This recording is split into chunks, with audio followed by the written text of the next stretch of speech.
What's up, y'all? This is Bitcoin Life Plus 90. Don't forget to hit the like and subscribe button. That's important. Please check me out on all other platforms.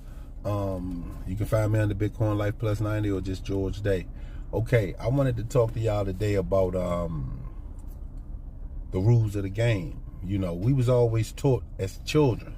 Remember, our mothers and fathers or aunties and uncles or whoever raised you, you know what I'm saying, grandma, whoever it was, they taught you snitches get stitches, but they wasn't teaching you anything about the game. See, I learned this the hard way, and this is why I can't never hustle, because I ain't a snitch. I just can't see myself sitting on the stand and pointing out somebody who I love, somebody who I call my friend, somebody I call my brother, somebody at one time I would have died for, and pointing them out and taking their life, taking them off the street so that I can be out here, because I couldn't look myself in the mirror. But okay, let me explain to y'all why it's important to become, the first is important to understand the rules of the game.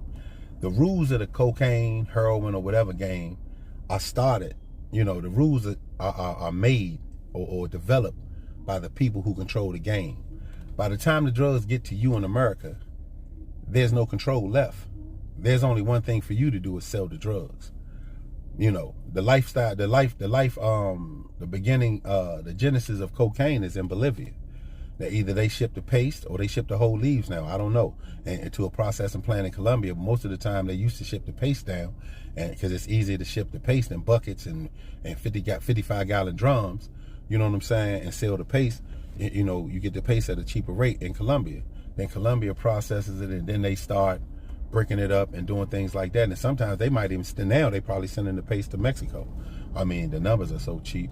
So you got to understand, they're running a business. That's just like, imagine one of the head guys or one of the main distributors for Kellogg's or Frosted Flakes or you know, one of those big labels, those big name brands, getting sick or going to prison. They gonna do whatever they got to do to get him out.